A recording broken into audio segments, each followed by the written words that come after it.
큰 제목이 천국의 계단이었고, 그 중에서 나눠지는 주제 가운데 죽음과 부활은 이제 네 번째 시간이고, 이 본문에 대한 마지막 시간입니다. 마지막 죽음과 부활 네 번째 시간의 주제는 뭐냐면 함께 하시는 죽음과 부활이다라는 것입니다. 함께 하심이 있기 때문에 고난과 같은 죽음과 같은 고난이다 할지라도 또 부활의 영광이 우리 가운데 주어지는 그런 주님께서 먼저 가신 길이기 때문에 우리가 오늘 삶을 살아가면서 천국과 같이 한 걸음 한 걸음 내디딜 수 있는 그런 우리 가운데 평안이 주어질 수 있다라는 내용입니다. 2010년 칠레의 호세 광산에서 지하 700m에 33명의 광부들이 갇혔던 일이 있었습니다. 구조대원 한 명이 그들에게 도달했을 때의 그 시간이 그들이 700m에 갇혀기에 된 지 한 69일 만에 첫 대면이었다고 합니다. 한 생존자가 후에 이렇게 회고했다고 합니다. 그가 내려왔을 때 우리가 더 이상 두려워하지 않게 되었습니다. 누군가 우리와 함께 있다는 것, 또 그가 우리를 위해 이 깊은 어둠 속으로 스스로 자발적으로 내려왔다는 것, 그것만으로 우리는 살아날 수 있던 희망을 가지게 되었습니다 라고 회고했다고 합니다.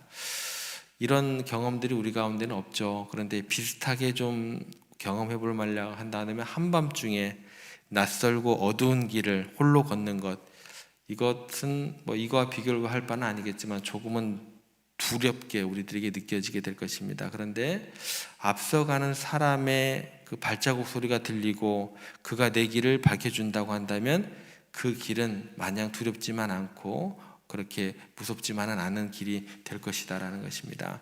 그런데 이게 만약에요, 그냥 어두운 길이 아니고 죽음으로 이어지는 길이라면 어떨까요?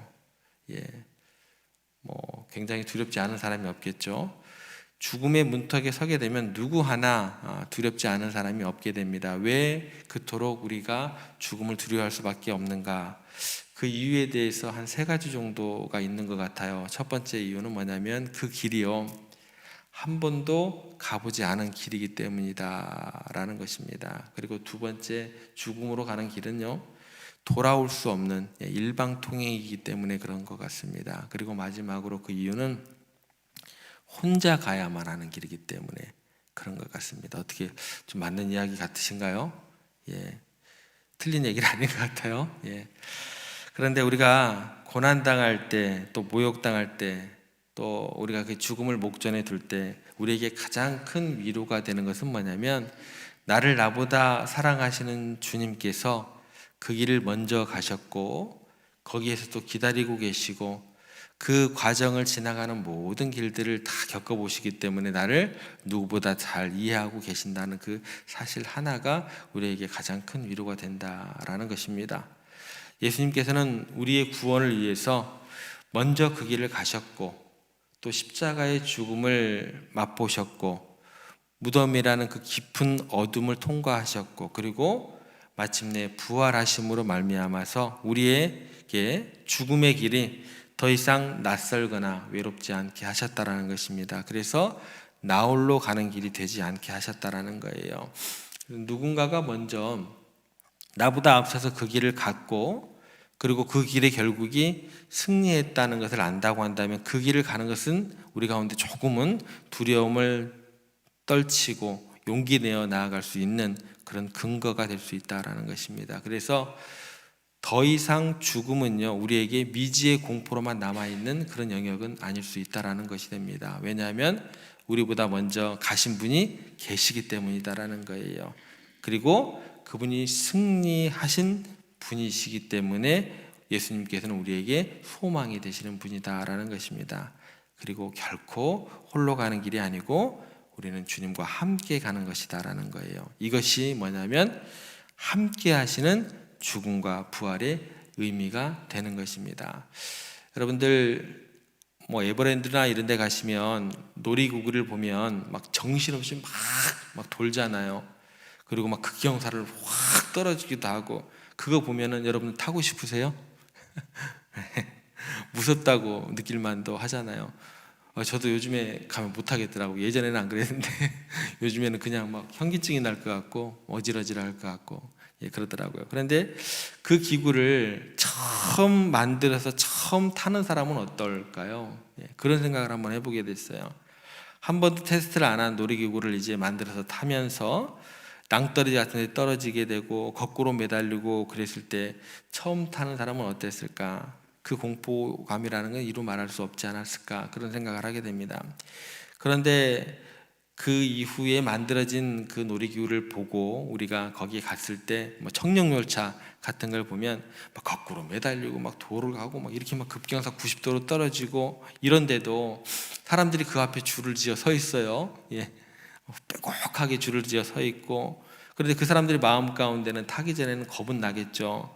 그런데 그 사람이 순서가 다가오면 안심하고 죽을 염려는 없다라는 생각 가운데 타는 이유가 뭐예요? 앞에 탔던 사람들이 막 비명을 지르고 막 머리카락은 다 틀어지고 그렇게 내려오지만 다 통과해서 내려오니까, 살아서 내려온 걸 보니까 그 사람들이 막 겁이 콩당콩당 하면서도 그 줄을 서게 되는 거고 또 도전하게 되는 것이고 또 그 과정을 통과해서 타고 내려오는 것 아닌가, 그런 생각을 하게 되잖아요. 우리의 인생이요, 고난과 어려움을 겪으면서 두렵지 않은 사람은 없는 것입니다. 그런데 우리 마음 가운데 믿는 구석이 있는 거예요. 마음이 든든한 이유가 있는 거예요. 심지어 어떤 경우는요, 죽음과 같은 그런 괴로움의 시간을 지나면서도 순간적으로 너무 힘들고 외롭고 괴로워요. 그렇지만 우리가 우리 마음 가운데 한 구석에는 어떤 믿음의 어떤 고백이 있냐면, 이 순간 잘 견딤을 통해서 하나님께 영광을 돌리면서 미리 승리를 만끽하고 그런 승리를 누리는 그런 천국의 발걸음을 향한 그런 발걸음을 내디는 그런 경우도 있다라는 것입니다. 그 이유가 뭐예요? 우리 주님께서 버림당하고 모욕당하고 고통을 당하셨지만 승리하시는 그런 삶을 우리보다 먼저 가셨고 보여줬기 때문에, 또 부활의 확실한 증거가 되시기 때문에 우리는 믿는 구석이 있는 거예요. 두려움이 없이 그 발걸음을 내딜 수 있는 것이다라는 것입니다. 주님께서 우리의 삶의 굴곡진 그 골짜기마다 함께 하시는 것을 믿기 때문에 그렇다라는 것입니다. 그래서 다윗이 이렇게 고백을 하죠. 사망의 음침한 골짜기를 다닐지라도 해를 두려워하지 않는 이유에 대해서 주께서 나와 함께 하심이라. 죽음과 고난까지도 주님께서 함께 하심에 대해서 그렇게 고백을 하더라는 것입니다. 사망의 음침한 골짜기를 나를 혼자 보내라고 막 밀치시는 주님이 아니고 먼저 통과하셨고, 그래서 해를 두려워하지 않을 것은 주께서 나의 삶의 현장 가운데 죽음의 자리 같은 그런 고난과 눈물과 슬픔 가운데도 함께 계시기 때문이다라는 것입니다. 그래서요, 기독교는 단순한 철학이나 성공신화가 아닙니다. 긍정의 힘이 아니에요. 기독교는요, 살아계신 주님과 날마다 함께하는 실제적인 삶이 뭐예요? 그게 기독교입니다. 나중에 죽어서 천국 가는 그게 아니에요. 주님께서 친히 오늘 내 고통과 기쁨과 모든 삶의 자리에서 함께 하시는 위대한 삶 자체가 뭐예요? 주님께서 함께 하시는 그런 삶, 천국을 누리는 삶, 그게 뭐예요? 기독교입니다. 우리가 어떤 형편에 처해도 우리 인생의 모든 순간에는 양면성이라는 게 있는 거예요. 고통이 있는 곳에는 반드시 뭐가 있을까요? 성장이 따라옵니다. 상실이 있는 곳에는 뭐예요? 새로운 발견이 따라오게 되어 있어요. 죽음이 있는 곳에는 뭐가 따라올까요? 그러면 부활이 따라오게 된다라는 것입니다. 하나님께서는요, 우리가 겪는 가장 큰 시련조차도 가장 큰 축복의 통로로 사용하실 수 있는 분이시고, 바로 그 하나님의 지혜가 그곳 가운데 담겨져 있다라는 것입니다. 우리 인생은 믿거나 믿지 않으나 반드시 죽음으로 끝나게 되어 있습니다. 그런데 믿는 사람들에겐 죽음의 끝이 부활의 영광과 바로 연관되어 있다라는 것을 우리가 믿음으로 고백하는, 그리고 천국을 누리는 우리의 삶이 되었으면 좋겠습니다. 죽음과 부활 사이는 간격이 없고, 죽음은요, 부활의 영광으로 향할 수 있는 하나의 관문이다라는 사실을 마음으로 믿고 입으로 고백하는 여러분들 되시기를 소망합니다.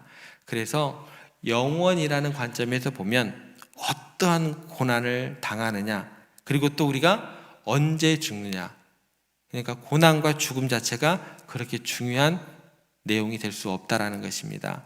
이 땅에서 억울한 일을 당하고 모욕을 당하고 창피를 당하고 그런 고난 가운데 처했을 때 우리가 비록 힘들겠지만 말씀을 의지하면서 미소 지으면서 넘길 수 있다고 한다면 하나님께서는 넉넉한 그 믿음 가운데 우리에게 미소를 지으시지 않을까라는 생각을 하게 됩니다. 왜냐하면 우리가 그렇게 미소 지을 수 있는 이유가 부활의 날 우리는 주님과 함께 영광스럽게 생명의 면류관을 받을 것이기 때문이다라는 것입니다. 죽음도 마찬가지죠. 슬픔이 되고 아픔이 되고 또 우리에게 상심이 되겠지만 태어나자마자 죽든 120년을 살다 죽든 영원이라는 시간 앞에서는 그냥 순간의 차이일 뿐이다라는 것입니다. 그러므로 주님이 부르신 그 날을 우리는 언제든지 맞이할 준비를 할 수 있어야 한다라는 것입니다. 이거를 뭐라고 그래요? 종말론적 신앙이다라고 이야기를 하는 거죠. 이런 믿음으로 우리가 고난도 또 죽음도 그 안에서 이겨내고 자유하시면서 그렇게 주님 안에서 우리가 승리할 수 있는 날마다 천국을 향하여 발걸음을 내딜 수 있는 우리가 되었으면 좋겠습니다. 반고흐 작품 중에 유명한 작품 중에 까마귀가 있는 밀밭이라는 작품이 있습니다. 이 그림이 이제 반고흐가 자신의 생애 마지막에 그린 작품이라고 해요. 그 장면에 보면은 이제 검은 까마귀들이 어두운 하늘을 나르고 있는 장면들이 이렇게 그려져 있고 그 밑으로는 황금빛 밀밭 사이로 난 길이 어딘가 불운하고 불안하고 우물해 보인다라고 사람들이 이야기합니다. 그래서 많은 사람들이 이 그림이 반고흐의 우울한 마지막 일을 표현했다라고 해석을 하더라는 거예요. 그런데 흥미로운 것은 뭐냐면 이 그림에서 가장 눈에 띄는 것은 막 어둡고 우울한 그 까마귀가 나는 그 하늘이 아니고요. 그 바닥에 있는 그 황금빛 밀밭이 사람들이 보면 볼수록 더 눈에 들어오는 그 장면이라 그래요.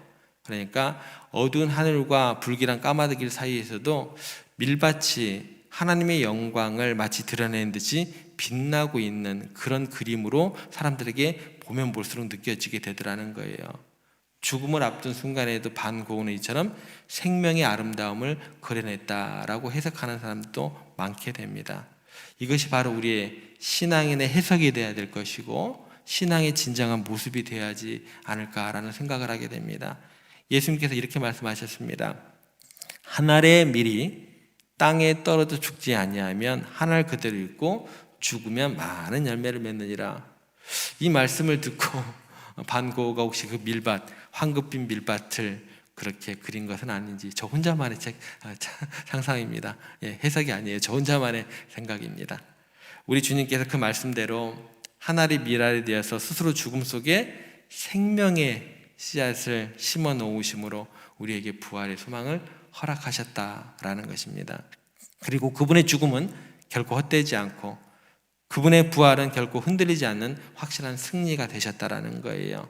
그리고 우리의 모든 걸음에는 그 주님께서 함께 하신다라고 약속해 주셨고 또 귀한 보혜사 성령님을 우리 가운데 보내주셨다라는 것입니다. 그래서 고난 속에서나 또 삶의 어두운 길, 그 길을 죽음에 이르는 길을 갈 때에도 주님께서 계시기에 우리는 두렵지 않습니다라고 찬양하며 나아갈 수 있는 우리가 되었으면 좋겠습니다.